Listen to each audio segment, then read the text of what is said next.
Siva media நண்பர்கள் அனைவருக்கும் வணக்கம். நேற்றுக்கு ஜூலை 6ஆம் தேதி அன்னைக்கு காலையில் நாமக்கல் நகரத்துக்கு பக்கத்தில் இருக்கக்கூடிய வகரம்பட்டி அப்படிங்கிற ஒரு சின்ன கிராமம்.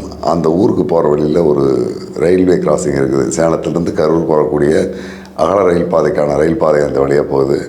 அந்த பாதையில் விடிய காலை 5 மணிக்கு நாமக்கல் நகரத்தை சேர்ந்த சுப்பிரமணியம் அப்படிங்கிற வட்டார போக்குவரத்து அலுவலரும் அவருடைய மனைவி பக்கத்தில் இருக்கிற ஒரு ஆரம்ப பள்ளியில் ஆசிரியையாக பணியாற்றிக்கிட்டு இருக்கிறவங்க 2 பேரும் ரயில் தண்டவாளத்தில் படுத்து தற்கொலை செஞ்சுக்கிட்டாங்க அப்படிங்கிற செய்தி இந்த பகுதியை, குறிப்பாக சேலம், நாமக்கல், ஈரோடு பகுதியை அதிர்ச்சிக்குள்ளாக்கக்கூடிய ஒரு செய்தியாக இருந்தது. பொருளாதாரத்திலும் வசதி வாய்ப்புகளிலும் நல்ல நிலையில் இருக்கக்கூடிய ஒரு குடும்பம், கோடீஸ்வரர் வீட்டு குடும்பம். இவங்க என்ன பிரச்சனையினால் இறந்துருப்பாங்க அப்படிங்கிறத பற்றி விசாரிக்கும் போது காலை 8 மணிக்கு எல்லாமே அவங்களுடைய தற்கொலைக்கான காரணம் என்ன அப்படிங்கிறது நாமக்கல் மாவட்டம் முழுவதும் இருக்கிற எல்லாருக்கும் தெரிய அளவுக்கு ஆகிட்டுது. அவங்களுடைய மகள் 25 வயதான பெண் அமெரிக்காவில் MBA படித்து முடிச்சுட்டு இப்போ தான் ஊருக்கு திரும்பியிருக்காங்க. அந்த பொண்ணு 12ஆம் வகுப்பு நாமக்கல்லில் இருக்கிற கிரீன் பார்க் அப்படிங்கிற ஒரு தனியார் பள்ளியில் தான் படிச்சிருக்கு. கோடீஸ்வரர் வீட்டு பிள்ளைகள் படிக்கக்கூடிய பள்ளி தான் அந்த பள்ளியில் படிச்சிருக்கு. அதுக்கப்புறம் கோவையில் இருக்கக்கூடிய குமரகுரு இன்ஜினியரிங் காலேஜில் BBA முடிச்சிருக்காங்க. மீண்டும் ஓராண்டு பெங்களூரில் ஒரு தனியார் கல்லூரியில் பொருளாதாரம் குறித்தும் தொழில் மேம்பாடு குறித்தும் படிச்சிருக்காங்க. அதுக்கு பிறகு அமெரிக்காவில் இருக்கக்கூடிய ஒரு முதல் தரமான கல்லூரியில் MBA படித்து முடிச்சுட்டு இப்போ தான் அந்த பொண்ணு ஊருக்கு வந்திருக்கு. பெங்களூரில் படிக்கிற காலத்துக்கு முன்பு இருந்தே அந்த பொண்ணுக்கு நாமக்கல் சுற்றுப்பகுதியை சேர்ந்த ஒரு இளைஞரோடு காதல் அரும்பி இருக்குது. அவங்களுடைய காதல் கிட்டத்தட்ட ஒரு 2-3 ஆண்டுகளாக தொடர்ந்து நீடிச்சிட்ருக்கு. இந்த உலகத்தில் பிறந்திருக்கக்கூடிய ஒவ்வொரு உயிரினமுமே காதலிப்பதற்கான உரிமை பெற்றது. காதலிக்காமல் இருப்பது தான் சந்தேகத்துக்குரியது. ஆனால் காதலிக்கிறதுல எந்த தவறும் கிடையாது. அந்த பொண்ணு காதலித்தலும் தவறு கிடையாது. ஆனால் பெற்றோர்கள் விரும்பாத மாற்று சமூகத்தை சேர்ந்த இளைஞராக அந்த பையன் இருந்ததுனால பெற்றோர்களுக்கு அந்த பொண்ணுடைய காதலை ஏற்றுக்க முடியல. அதை எப்படியாவது தவிர்த்துட்டு நாங்கள் பார்க்குற பையனை திருமணம் பண்ணிக்கலாம், நம்ம சாதிக்குள்ளேயே திருமணம் பண்ணிக்கலாம் அப்படிங்கிற வற்புறுத்தல் அவங்ககிட்ட இருந்திருக்கு. இந்த பகுதியில் பெரும்பான்மையாக இருக்கக்கூடிய கொங்கு வேளாளர் சமூகத்தை சார்ந்தவங்க தான் அந்த சுப்பிரமணியமும் அவங்களுடைய மனைவி பிரமலாவும். படித்து நல்ல ஒரு பொறுப்பான சூழலில் இருந்தாலும் சமூகம் சார்ந்த அந்த கட்டமைப்பிலிருந்து வெளியில் வர்றதுக்கு அல்லது அது உடைக்கிறதுக்கு அவங்களுக்கு மனமும் பக்குவமும் இல்லாமல் இருந்திருக்காங்க. அந்த சூழலில் ஒடுக்கப்பட்ட சமூகத்தை சேர்ந்த ஒரு இளைஞனை காதலிக்கிறத அவங்களால ஏற்றுக்க முடியல. கிட்டத்தட்ட ஒரு 1 மாத அளவுலேயே உறவினர்கள் எல்லாமே பஞ்சாயத்து பேசியிருக்காங்க. ஆனால் எதிலும் தீர்வு நினைக்கல. அந்த பெண் 25 வயதான அவங்களுடைய மகள் அதில் ரொம்ப தீவிரமாக இருக்காங்க. கடந்த 1 வாரத்துக்கு முன்பாக மணமகன் தரப்பிலிருந்து கொஞ்சம் உறவினர்களும் வேன் எடுத்துகிட்டு வந்து இவர் வீட்டில் பொண்ணு கேட்டு போயிட்டாங்க. அது அவங்களுக்கு ஒரு பெரிய கௌரவ குறைவாயிட்டுது. அதுவும் ஒடுக்கப்பட்ட சமூகத்தை சேர்ந்த ஒருத்தர் வந்து பெண்ணு கேட்டு போனது அவங்களால ஜீரணிச்சிக்க முடியல. அதனால தான் தற்கொலை பண்ணிட்டாங்க அப்படிங்கிற பேச்சு பரவலாக அவங்களுடைய உறவினர்கள் மட்டத்திலேயே பேசிக்கிட்டு இருக்காங்க, பேசப்படுகிறது. நேற்று முன்தினம் இரவும் அவங்களுடைய வீட்டில் இது குறித்த ஒரு பஞ்சாயத்து நடத்திருக்குது. குடும்பத்துக்கு வேண்டப்பட்ட உறவினர்கள் எல்லாமே வந்து, எல்லாமே அரசு பதவியில் உயர் பொறுப்புகள் இருக்கக்கூடியவங்க தான். அவங்க எல்லாமே வந்து அந்த பொண்ணை கன்வின்ஸ் பண்ணியிருக்காங்க, புரிய வைக்க முயற்சி பண்ணியிருக்காங்க. ஆனால் முடியலை. நான் அந்த பையனை தான் திருமணம் பண்ணிக்குவேன்னு அந்த பொண்ணு ரொம்ப ஒத்த காலில் நின்றுருக்கு. அதுக்கு பிறகு வேறு வழியே இல்லை அப்படிங்கிற முடிவில் இவங்களும் வீட்டில் தங்களுடைய உயிரை விட்டு பிரிஞ்சு தாங்கள் தற்கொலை பண்ணிக்கிறதுக்கான முயற்சிகளை தொடர்ந்துருக்கிறாங்க. உறவினர்களாக இருந்ததுனால அது சாத்தியமெல்லாம் போயிருக்கு. வழக்கமாக காலையில் 4 மணிக்கு எழுந்திரிச்சு கணவன் மனைவி 2 பேருமே மோகனூர் ரோட்டில் இருக்க ஒரு ஷெட்டில் காக் கிரவுண்டில் போய் ஒரு உடற்பயிற்சி செஞ்சுட்டு அங்கே விளையாடுற வழக்கம். அந்த மாதிரி போகும்போது மனைவியும் வாக்கிங் போகிறதுக்காக கூப்பிட்டு போவார். அந்த மாதிரி 4:30 மணிக்கு கிளம்பி போனவங்க மோகனூர் ரோட்டிலேருந்து இடது பக்கம் திரும்பி வகரம்பட்டி போகிற வழியில் இருக்கக்கூடிய அந்த ரயில்வே கிராசிங்கில் இறங்கி காத்திருந்துருக்காங்க. வழக்கமாக அந்த நேரத்துக்கு போகிற ட்ரெயின் எதுவும் கிடையாது. ஆனால் எதிர்பாராத விதமாக நேற்றைக்கு அந்த வழியாக போகக்கூடிய ஒரு சரக்கு ரயில் வந்திருக்கு. அந்த சரக்கு ரயில் வர்றதுக்கு முன்னால் தண்டவாளத்தில் ஏறி படுத்துறாங்க. உடல் சிதைந்த நிலையில் அவங்க இறந்து போயிருக்காங்க. குறிப்பாக கொங்கு வேளாளர் சமூகம் அப்படிங்கிற அந்த சமூகத்தை சார்ந்திருக்கிற பெரும்பாலானோர் கலப்பு திருமணத்தை எதிர்க்கக்கூடியவங்க, இன்னும் சொல்லப்போனால் சாதி மறுப்பு திருமணத்துக்கு எதிரான மனநிலையில் இருக்கிறவங்க. ஆனாலும் அந்த அமைப்பை சேர்ந்தவங்களே கூட இது வருந்தத்தக்க முடிவு, இது ஒரு முட்டாள்தனமான முடிவு, இந்த மாதிரி முடிவை நீங்கள் எடுத்திருக்க தேவையில்லைன்னு வெளிப்படையாக கண்டிக்கிற அளவுக்கு இவங்களுடைய தற்கொலை நிகழ்வு நடந்திருக்குது. படிப்பறிவு இல்லாமல் பிற்போக்கு எண்ணம் மிகுந்திருக்கிற சமூகத்தில் வேண்டுமானால் இது மாதிரி கௌரவ கொலைகள் அல்லது தற்கொலைகள் அல்லது காதலுக்கு எதிராக இருக்கிறது, சாதி மறுப்பு திருமணத்துக்கு எதிராக இருக்கிறதுங்கிறான கோட்பாடுகள் அதிகமாக இருக்குது. ஆனால் பெரும்பாலும் படித்தவர்கள் இருக்கக்கூடிய சமூகத்தில் இதை பெருந்தன்மையாக உள்வாங்கிக்கிற நிகழ்வுகள் தான் சமீப காலமாக நடந்துகிட்ருக்குது. ஆனாலும் அதை எல்லாத்தையும் தகர்த்துட்டு இவங்க 2 பேரும் படித்த ஒரு பொறுப்பான பதவியில் இருக்கக்கூடியவங்களே இந்த மாதிரி நடந்திருக்கிறது எல்லாரிடத்திலும் ஒரு பெரிய கேள்விக்குறியை ஏற்படுத்தியிருக்குது. குறிப்பாக அவங்க சார்ந்திருக்கிற அந்த சமூகத்தை சேர்ந்த பலரும் பேசும்போது கூட இதை இந்த காலத்தில் ஏற்றுக்கொள்வதை தவிர வேறு வழி இல்லை. ஒரு பையனும் பொண்ணும் காதலிக்கிறாங்கன்னா அதை நம்ம தவிர்க்க முடியாது. ஒருவேளை அந்த பையன் பொறுப்பு இல்லாமல் ஊர் சுற்றிக்கிட்டு இருக்கிறனாவோ அல்லது குற்ற பின்னணி கொண்டவனாவோ அல்லது வேலை வெட்டி இல்லாமல் இருக்கிறனாவோ முழுமையாக படித்து முடிக்காத நிலையில் இருக்கிறவனாக இருந்தாலும் அதை பற்றி நம்ம பரிசீலனை பண்ணலாம். நல்லா படிச்சிருக்கிற பையனாக இருக்கும்போது அதை இவங்க ஏற்றிக்கிட்டு போயிருக்கலாம். இது ஒரு பெரிய பிரச்சனை இல்லை. நாமக்கல் பகுதியில் இருக்கக்கூடிய அந்த பகுதியினுடைய சட்டமன்ற உறுப்பினருடைய மகள் இது மாதிரி தான் ஒரு மாற்று சமூகத்தை சேர்ந்த பையனை திருமணம் பண்ணாங்க. அதுக்கு பிறகு ஒரு 6-7 மாதம் போச்சு. அவங்களுடைய மனைவி இறந்தாங்க. இறந்ததுக்கு பிறகு அந்த பொண்ணும் பையனும் இப்போ வீட்டுக்கு வந்துட்டு போயிட்டுருக்காங்க. அரசியலில் செல்வாக்குள்ள ஒரு சூழல் இருக்கிற அவரே அதை ஏற்றுக்கும் போது இவங்களுக்கு என்ன பிரச்சனை அப்படிங்கிற ஒரு கேள்வி வைக்கிறாங்க. அதே மாதிரி பக்கத்தில் இருக்கிற பரமத்தி வீடு கவிழர்மலை சட்டமன்ற தொகுதியினுடைய சட்டமன்ற உறுப்பினராக இருந்த ஒருத்தருடைய மகளும் இது மாதிரி ஒடுக்கப்பட்ட சமூகத்தை சேர்ந்த ஒரு இளைஞரை தான் திருமணம் பண்ணியிருக்காங்க. அவங்களும் ஆரம்பத்தில் ஒரு 2 ஆண்டுகள் 3 ஆண்டுகள் ஒரு வேண்டா வெறுப்பாக அவங்க பேசி பழகாமல் இருந்தாலும் அதுக்கு பிறகு காலப்போக்கத்தில் சரியாயிட்டாங்க. பொருளாதாரத்தில் தன்னிறைவு இல்லாமல் இருந்தாலும் கூட படிப்பும் கல்வியும் ஒழுக்கமும் இருக்கிற ஒரு பையனாக இருந்தால் அந்த பையனை ஏற்றுக்கிறதுல தப்பில்லை அப்படிங்கிற மனநிலை அந்த ஆதிக்க சாதின்னு சொல்லக்கூடிய கொங்கு வேளாளர் சமூகத்தை சேர்ந்த பலரும் இப்போ பேசக்கூடிய ஒரு நிலைமைக்கு வந்திருக்குது. இது ஒரு நல்ல மாற்றமாகத்தான் பார்க்க வேண்டியதாக இருக்குது. கொங்கு வேளாளர் சமூகத்தை சேர்ந்திருக்கிற பல அமைப்பின் பொறுப்பாளர்களும் கூட இது தேவையற்ற முடிவு, இப்படி ஒரு முடிவை எடுத்திருக்க வேண்டியதில்லை அப்படிங்கிறத பதிவு பண்ணுறாங்க. கிட்டத்தட்ட ஒரு 30 ஆண்டுகள் காதல் திருமணம் செய்தவர்களுடைய வரலாறுகளை நம்ம பின்னோக்கி பார்த்தோம்னால் 2 பேருமே பொறுப்பான பதவியில், பொறுப்பான வேலையில், பொறுப்பான சூழலில் இருந்தாங்கன்னா அந்த திருமணம் வெற்றிகரமான திருமணமாக அவங்களுடைய குழந்தைகள் எல்லாமே இன்றைக்கி திருமணம் பண்ணக்கூடிய நிலைக்கு வந்துட்டாங்க. அவங்களுடைய குழந்தைகளுக்கும் திருமணம் பண்ணி வச்சுருக்கிறத நம்மளால் பார்க்க முடியுது. ஒடுக்கப்பட்ட சமூகமாக இருந்தாலும் அல்லது பிற்படுத்தப்பட்ட சமூகமாக இருந்தாலும் பையன் சரியான படிப்பும் வேலை வாய்ப்பும் பொறுப்பும் இல்லாமல் காதல் திருமணம் செஞ்சுக்கிற குடும்பத்தில் 90% காதல் தோல்வியில் தான் முடிஞ்சிருக்குது. திருமணத்துக்கு பிறகு 6 மாதம் 3 மாதத்தில் அவங்க திரும்ப பெற்றோருடைய வீட்டுக்கு போகிறது அல்லது தற்கொலை முடிவு எடுக்க வேண்டிய சூழல் தான் முடிஞ்சிருக்குது. ஆக அந்த குடும்பத்தை வழிநடத்தக்கூடிய ஒரு நபர் படிப்பும் அதுக்கு தக்கபடியான ஒரு வேலை வாய்ப்பையும் பெற்றிருக்கும் பட்சத்தில் இது பெரிய அளவில் பாதிக்கிறது. அவங்களுடைய வாழ்வியல் எல்லாமே சிறப்பானதாக தந்துட்டுருக்குது.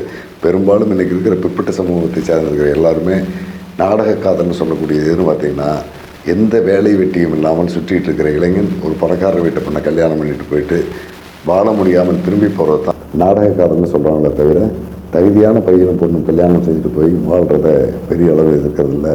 அப்படி எல்லாமே தெரிஞ்சிருந்தும் கூட இவங்க எடுத்துருக்கிற அந்த முடிவை அந்த சமூகத்தை சேர்ந்த பலரும் கண்டிச்சிருக்காங்க.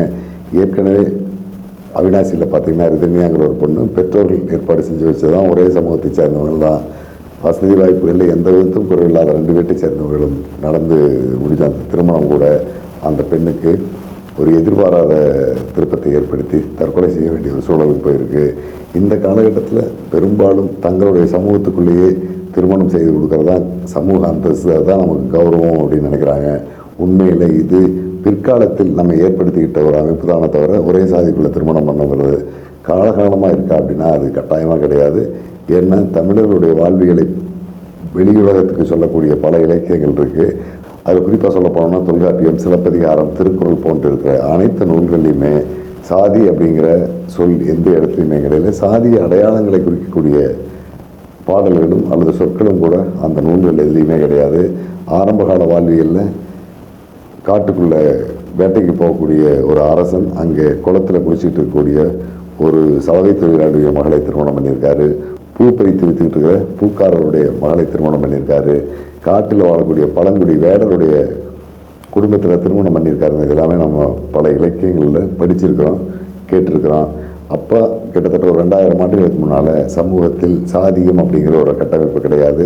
பின்னாளில் ஒரு சமூகம் இன்னொரு சமூகத்தை அடக்கி ஆள்வதற்கும் அல்லது ஒருவரை அடிமைப்படுத்துவதற்குமாக உருவாக்கப்பட்டதான் சாதி அப்படிங்கிறத தமிழ்நாட்டில் இருந்த பல அறிஞர்கள் தங்களுடைய ஆய்வுகளின் மூலமாக நிர்வகிக்கிறாங்க.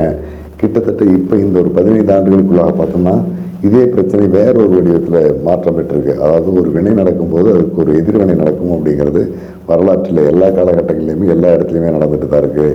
குறிப்பாக இந்த நாடக காதல் அப்படின்னு சொல்லக்கூடிய ஒடுக்கப்பட்ட சமூகத்தை சார்ந்த இளைஞர்கள் கொஞ்சம் வசதி வாய்ப்புள்ள குடும்பத்தை சேர்ந்த வேறு சமூகத்தை சேர்ந்த பெண்களை திருமணம் செஞ்சுட்டு ஓடி போகின்ற இந்த நிகழ்வு நடக்க ஆரம்பித்ததுக்கு பிறகு கொங்கு மண்டல பகுதியிலையும் சரி, தென் தமிழ்நாடு வட தமிழ்நாடு எல்லா இடங்கள்லையுமே ஒரு 2 சமூகத்தினுடைய பெயரை சொல்லி அந்த 2 சமூகத்தை சாராத வேறு எந்த சமூகத்தை சேர்ந்த பையனாக அல்லது பொண்ணாக இருந்தாலும் எங்கள் குழந்தைக்கு நாங்கள் திருமணம் பண்ணி வைக்க தயாராக இருக்கோம் அப்படிங்கிற நிலைக்கு அவங்களுக்குள்ள ஒரு மாற்றம் ஏற்பட்டிருக்கு.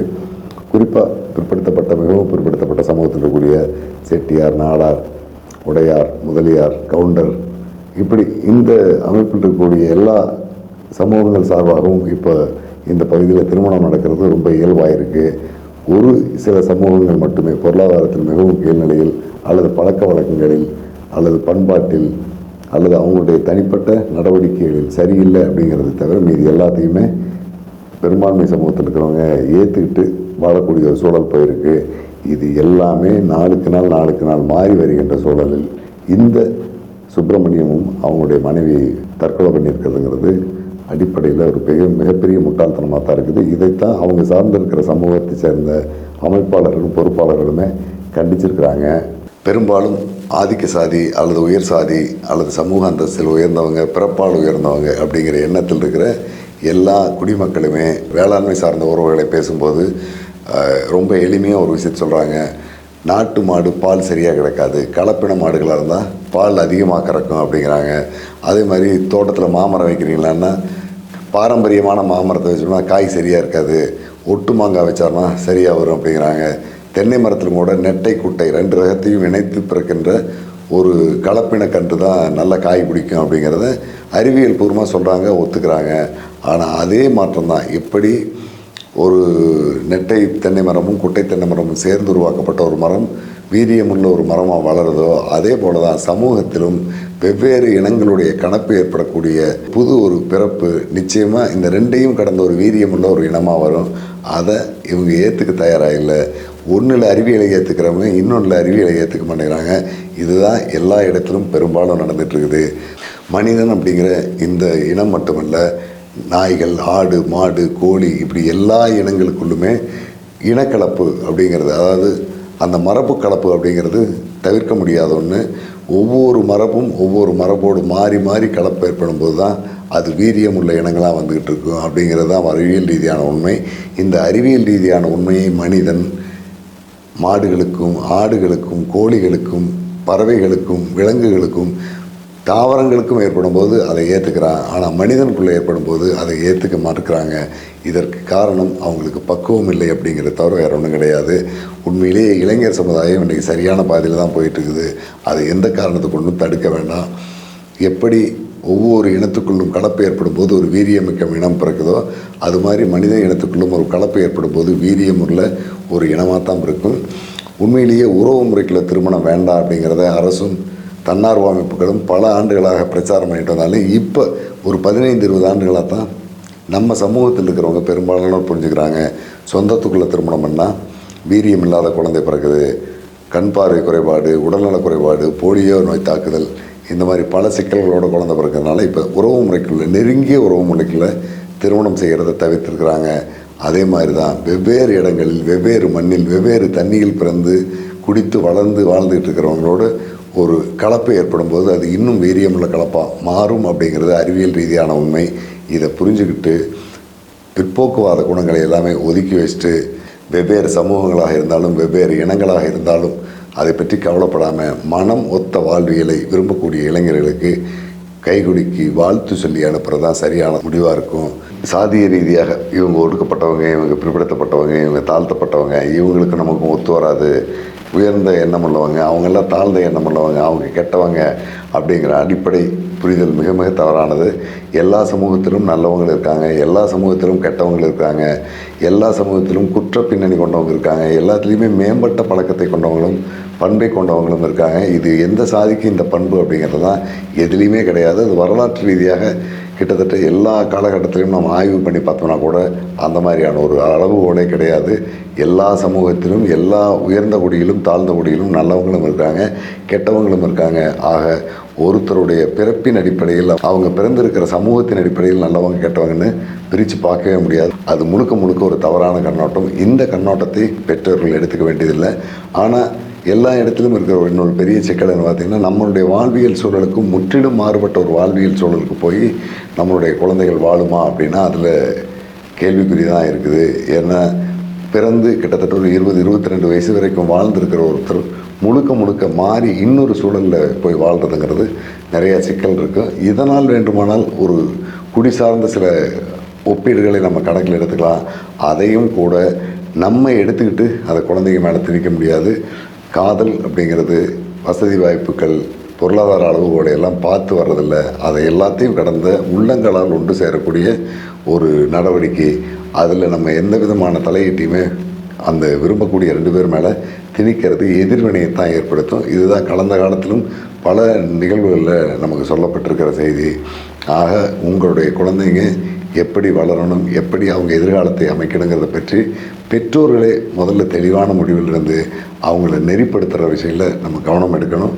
இன்னும் சொல்லப்போனால் எல்லா சாதி அமைப்புகளும், உட்பட்ட சாதி, பிற்பட்ட சாதி, ஒடுக்கப்பட்ட சாதி, தாழ்த்தப்பட்ட சாதி, இப்படி எல்லா சாதி அமைப்புகளும் பார்த்திங்கன்னா தங்களுடைய சமூகத்தை எப்படி முன்னேற்றுறது, இளைஞர்களையும் இளைஞர்களையும் எப்படி அவங்கள ஒரு பக்குவப்பட்டவங்களை மாற்றுறது, அவங்களுக்கான சமூக புரிதல்களை, கட்டமைப்புகளை எப்படி சொல்கிறதுங்கிறத பற்றி அவங்க வேலை செய்கிறது கிடையாது. முழுக்க முழுக்க எப்படி சம்பாதிக்கலாம், எப்படி பெரிய அளவில் பொருளாதாரத்தை டெவலப் பண்ணலாம், எப்படி குறுக்கு வழியில் அதிகாரத்தை கைப்பற்றலாம் அப்படிங்கிறதை பற்றி தான் இவங்க எல்லாமே பேசிகிட்டு இருக்காங்களே தவிர, ஆற்றல் மிகுந்த எதிர்கால சமூகம், நம்ம இனம், நம்ம சொந்தங்கள் அப்படின்னு சொல்லக்கூடியது எல்லாம் எப்படி மேம்பாட்டு கொண்டு வரலாங்கிறத பற்றி யாருமே யோசிக்கிறது கிடையாது.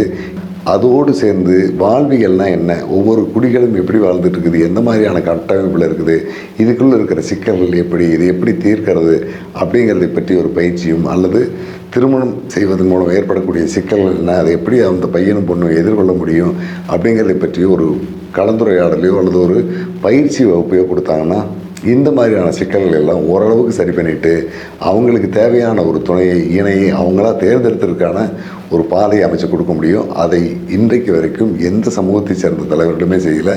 இன்னும் சிலர் என்ன சொல்ல போனாங்கன்னா, நான் ஆண்ட பரம்பரை, நீ அடிமை பரம்பரை அப்படிங்கிற மாதிரியான சிந்தனைகளை ஏற்படுத்தி கொடுத்து இன்னொரு சமூகத்தை சேர்ந்த இளைஞர்களுக்கு எதிரான ஒரு வெறியை கிளப்பக்கூடிய வேலையை தான் பெரும்பாலான சாதி அமைப்புகள் செஞ்சிட்ருக்குது. இது முழுக்க முழுக்க தவறானது. வேண்டுமானால் உங்களுடைய சமூகத்தை சேர்ந்திருக்கிற இளைஞர்களையும் அதில் இருக்கக்கூடிய மாணவர்களையும் மேம்பட்ட நிலைக்கு கொண்டு வரதுக்கான பயிற்சியை கொடுக்கலாம். அது யாரும் செய்கிறதில்ல. வாழ்வியல் சிக்கல்களை எப்படி தீர்க்கிறதுங்கிறத பற்றி அவங்களுக்கு புரிதல் இல்லாமல் தான் இருந்துகிட்ருக்கு. நான் ஏற்கனவே சொல்லியிருக்கேன், அடிப்படையில் நான் ஒரு ஃபோட்டோகிராஃபர் அண்ட் வீடியோகிராஃபர். இந்த தொழில் சார்ந்த நண்பர்கள் எனக்கு நிறையா பேர் இருக்காங்க. சமீபத்தில் நாமக்கல் பகுதியை சேர்ந்த ஒரு வீடியோகிராஃபர் நண்பரை பார்த்து நான் பேசிகிட்டு இருக்கும்போது, இப்போ தொழில் எல்லாம் எப்படி போகுதுன்னா, கொரோனாவுக்கு பிறகு நிறைய மாற்றங்கள் வந்துட்டுது, தொழில் நடத்துகிறது ரொம்ப சிரமமாக இருக்குது அப்படிங்கிறதெல்லாம் பற்றி பேசிகிட்டு வந்தவர், 1.5 லட்ச ரூபா 2 லட்ச ரூபா கொடுத்து என்கிட்ட ஆர்டருக்கு யாராக வந்தால் கூட நான் அதை எடுத்துக்கிறது கிடையாது. என்னுடைய அந்த குறைந்தபட்ச கூலிங்கிறது ஒரு நாளுக்கு 4000 ரூபா கொடுங்க, நான் ஃபோட்டோ எடுத்து உங்களுக்கு கொடுத்துட்றேன், மெமரி கார்டை நீங்கள் வாங்கிட்டு போயிட்டு நான் சொல்கிற லேபில் பிரிண்ட்டை போட்டு அங்கேயே நீங்கள் ஆல்பம் டிசைன் பண்ணி எடுத்துக்கன்னு சொல்லிடுறேன். நான் எந்த வேலையுமே செய்கிறதில்ல. ஒரு நாள் எனக்கு புகைப்படம் எடுக்க போயிட்டு வந்துட்டுனா ஒரு 7000 ரூபா to 8000 ரூபா கிடச்சினா போதும், அதை கடந்து எனக்கு நோக்கம் கிடையாது அப்படின்னாரு. ஏன் இந்த மாதிரி முடிவை மாற்றிக்கிட்டீங்க அப்படிங்கும்போது சொன்னார், திருமணம் முடிந்ததுக்கு பிறகு மணமகன் வீட்டார் மணமகள் வீட்டார் 2 வீட்டாருக்குமே 2 பென் ட்ரைவ்லையோ அல்லது மெமரி கார்டுலையோ ஆல்பத்தை கொடுத்து அவங்க அதை செலக்ட் பண்ணி திரும்ப வாங்கிட்டு போய் நம்ம அதை ஆல்பம் போட்டு கொண்டு வரதுக்குள்ளாக புருஷன் பொண்டாட்டி 2 பேரும் பிரிஞ்சு போயிடுறாங்க. கல்யாணம் ஆன ஒரு 25-30 நாளுக்குள்ளேயே மனமுறிவு ஏற்பட்டு விலகிடுறாங்க. அதுக்கப்புறம் நம்ம ஆல்பம் தயார் பண்ணி யாருக்கு டெலிவரி கொடுக்குறதுன்னு தெரியாத பல ஆல்பங்கள் எங்கிட்ட இருந்துகிட்டு இருக்குது. இந்த லட்சணத்தில் தான் இன்றைக்கு இருக்கிற திருமணங்கள் நடந்துகிட்டு இருக்குது. அதனால் நான் தொழில் முறையை முழுக்க மாற்றிக்கிட்டேன். கல்யாண வீட்லேயே ஃபோட்டோ எடுத்து கொடுத்தாலும் வீடியோ எடுத்து கொடுத்தாலும் மெமரி கார்டை கழட்டி அவங்ககிட்ட கொடுத்துட்டு என்னுடைய எக்ஸ்போசிங் சார்ஜ் மட்டும் வாங்கிட்டு வந்துடுவேன். இதுதான் எனக்கு இப்போ பாதுகாப்பான முறையாக இருக்குது அப்படின்னாரு. இதுதான் யதார்த்தமான உண்மையும். தகுதி, சமூக அந்தஸ்து, பொருளாதார அளவுகோல் இதையெல்லாம் பார்த்து நீங்கள் விருப்பமே இல்லாமல் 2 பேரை சேர்த்து வைக்கிறது மூலமாக அடுத்த சில நாள்களிலேயே அவங்களுக்குள்ள ஒரு மனமுறிவு ஏற்படக்கூடிய சூழல் போயிட்டுருக்குது. இப்படி இளைஞர்களும் இளைஞியும் யாராவது ஒருவர் காதலிச்சாங்கன்னா அவங்களுக்கு சரியான புரிதலை ஏற்படுத்தி அவங்க தொடர்ந்து பயணம் பண்ணுறதுக்கு பின்புலமாக பெற்றோர்கள் இருக்கலாமே தவிர, இப்போ சுப்பிரமணியமும் பிரமிளா அவங்க ஆசிரியையும் தற்கொலை செஞ்சுக்கிட்ட மாதிரியான முடிவு மிக மிக முட்டாள்தனமானது, பிற்போக்குத்தனமானது. அதுக்கு தக்கபடியான சூழலில் உங்களுடைய குழந்தை வளர்த்த பழகிங்க. எந்த சூழ்நிலையும் குழந்தைகள் பாதுகாப்போடு வாழ்வதற்கான கல்வி முறையையும் பயிற்சி முறையும் நீங்கள் கொடுக்குறதான் சரியாக இருக்கும். ஏற்கனவே திருப்பூரில் திருநியாங்கிற பொண்ணு திருமணமான 77வது நாள்லேயே தற்கொலை செஞ்சுக்கிட்டது இன்றைக்கி ஒட்டுமொத்த தமிழ்நாட்டையும் ஒரு அதிர்ச்சிக்குள்ளான ஒரு விஷயமாக பார்த்துட்ருக்குது. அது அரசியல் ரீதியான பயணமாக கூட இப்போ போயிட்டுருக்குது.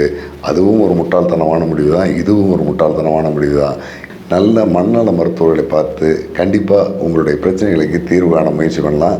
இன்னும் சொல்லப்போனால் ஒரு மணமகன் அல்லது மணமகள் அவங்க 2 பேருக்கும் கல்யாணம் பண்ணி வைக்கலாங்கிற முடிவுக்கு வர்றதுக்கு முன்னையே உளவியல் சார்ந்த ஒரு நிபுணரை சந்திக்க வச்சு அவங்கள பேச வச்சாவே பெரும்பாலான பிரச்சனைகள் தீர்க்கப்பட்டுவிடும். அதுக்கான முன்னெடுப்பை சமூகம் சார்ந்திருக்கிற அமைப்புகளும் கையில் எடுக்கணும். அரசும் ஒவ்வொரு மாவட்டத்துக்கும் இதுபோல் மக்கள் நல அலுவலர், சமூக நல அலுவலர் நான் வைக்கிற மாதிரி இளைஞர்களுக்கான மனநல பயிற்சி கொடுக்கக்கூடிய ஒரு குழுவை ஆரம்பித்து அதன் மூலமாக ஒரு புரிதலை ஏற்படுத்த முயற்சி செஞ்சால் அது எதிர்கால சந்ததிக்கு ரொம்ப பயனுள்ளதாக இருக்கும் அப்படிங்கிற ஒரு வேண்டுகோளோட இந்த வீடியோவை நிறைவு பண்ணிக்குவோம். நன்றி, வணக்கம்.